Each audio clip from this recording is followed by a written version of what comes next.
মালা পড়লেই যে ভক্ত হওয়া যায় তা কিন্তু হয় না। মালা বাজার থেকে কিনতে পাওয়া যায়, পরে নিলেই কি ভক্ত হয়? না তিলক বাজার থেকে কিনতে পাওয়া যায়, পড়লেই ভক্ত হয়? না সাধু বাবার যে পোশাকগুলো গেরুয়া বস্ত্র দোকান থেকে কিনলে কি ভক্ত হওয়া যায়? একটু মন দিয়ে শুনবেন, ভক্ত হওয়া যায় না। বাইরের সাজে ভক্ত হয় না, ওটা পরিচিতি। ওটা কি পরিচিতি? আপনি একজন ভক্ত, কিন্তু আপনি ভেতরটাকে পরিবর্তন না করতে পারলে আপনি কৃষ্ণ ভক্ত হতে পারবেন না। তাহলে কি আপনি প্রশ্ন করবেন তুলসীর মালা পরবো না? হ্যাঁ পরবেন। আপনি প্রশ্ন করবেন তিলক নেবো না? হ্যাঁ নেবেন। আপনি প্রশ্ন করবেন আমি লাল পেরে সাদা শাড়ি পরবো না? হ্যাঁ পরবেন। এগুলো দরকার আছে, এগুলো পরিচিতি। কিন্তু আপনাকে মাথায় রাখতে হবে মায়েরা, আগে ভেতরটাকে ভালো করে সাজাতে হবে। যার ভেতর ভালো তার সব ভালো। যার ভেতর ভালো তাকে কিছু পড়ার দরকার হয় না, যার ভেতর ভালো হয় না তাকেও পড়তেও হয়। তবে বলে রাখি, মালা তিলক পরবেন কেন? একটা পরিচয় আছে।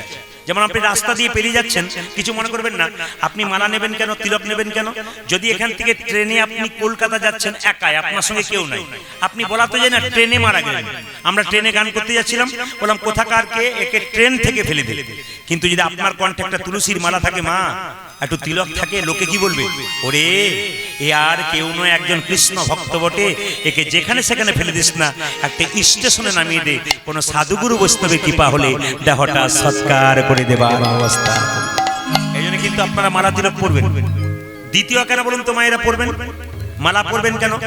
বলছে বিজ্ঞান, আসতে বিজ্ঞান বলছে সব গাছে বজ্রপাত হয় মায়েরা, কিন্তু তুলসী গাছে কোনোদিন বজ্রপাত হয় না। এ আপনি কোথাও দেখাতে পারবেন না যে তুলসী গাছে বজ্রপাত হয়েছে, 100% হয় না। তুলসীর মালা নিয়ে রাস্তা দিয়ে পেরিয়ে গেলে তার মাথাতে কোনোদিন বাজ পড়বে না। তুলসীর মালা নিয়ে রাস্তা দিয়ে পেরিয়ে গেলে তাকে সাপে কামড়াবে না। একজন আমাকে বললেন, প্রদীপ বাবু আপনি তো সব জায়গায় বলছেন যে তুলসীর মালা পড়লে তার মাথায় বাজ পড়ে না। আমাদের গ্রামের একজন লোক তুলসীর মালা পড়ে যাচ্ছিল, বাজটা ওর মাথাতে পড়েছে আর ও মরেছে। মূল্য কেন? ও যেমন প্রশ্ন সেরকম উত্তর শুনুন। আমরা ভাই তুমি দুধ খাও? বলছে খাই। কিনে খাও না বাড়ির গরুর খাও? বলছে না কিনে খাই। বললাম যদি 3 কেজি দুধ কেন আর 2.5 কেজি জল থাকে দুধে, তাহলে সর উঠবে? ও তখন বলছে না উঠবে না। তাহলে 3 কেজি দুধে 2.5 কেজি জল থাকলে যেমন সর ওঠে না, তুমি তুলসীর মালা পরবে, তিলক পরবে, আর ভেতরে খারাপ খারাপ কাজ করবে, তোমার মাথাতে বাজ পড়বে না তো কি অন্য লোকের মাথাতে বাজ পড়বে? এই জন্য মাথায় রাখতে হবে কি, তুলসীর মালা শুধু নিলে হবে না, তিলক শুধু নিলে হবে না, ভেতরের কাজটা কিন্তু ভালো করতে হবে।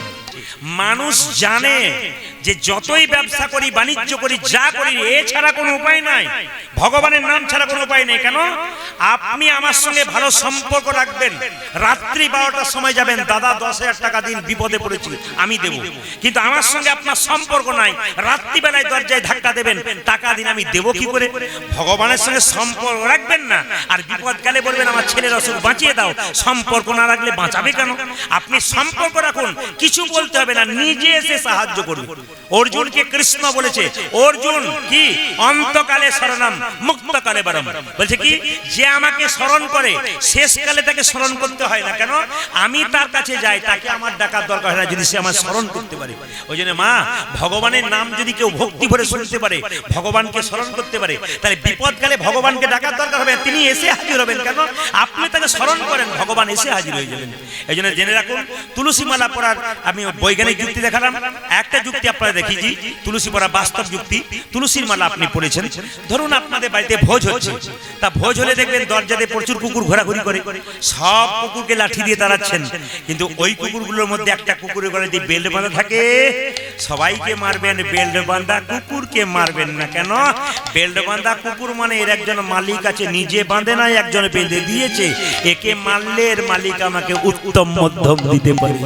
এই জগতে যার কণ্ঠে তুলসীর মালা নামক বেল্ট আছে, তার কেউ আপন থাকার না থাক, একজন আপন থাকি, তিনি হলেন ভগবান কৃষ্ণ, তিনি হলেন ভগবান কৃষ্ণ। একজন বললেন, দাদা আমার খুব স্বাদ হয় মালা পরতে, কিন্তু পরতে পারি না। বলে কেন? বাজারে গেলে যখন এইরকম দেখি তখন আমি আর ঠিক থাকতে পারি না, ওই জন্য মালা নিতে পারি না। তো বললাম যে তাহলে একজন তখন বলছে দাদা আমি মালা পরি কিন্তু খাই। মালা পরেন খাই? আমি বুঝতে পারলাম না। খান ও মালা পরেন? বলছে হ্যাঁ খাই। বলে কখন? যেমন ধরুন এখনকার মালা দেখবেন তুলসীর মালা সব প্যাঁচ সিস্টেম মালা, নাকি নাকি বলছেন? সব তো প্যাঁচ মার্কা মালা। তো বলছে বিয়ে বাড়িতে 10টার সময় নিমন্ত্রণ আছে, রাত্রিবেলায় প্যাঁচ খুলে দিলাম, খেয়ে দিয়ে চলে এলাম, সকালবেলা স্নান করে আবার প্যাঁচ লাগিয়ে দিলাম। এই প্যাঁচ লাগা পড়া করলে কিন্তু আপনি প্যাঁচে আগে পড়বেন।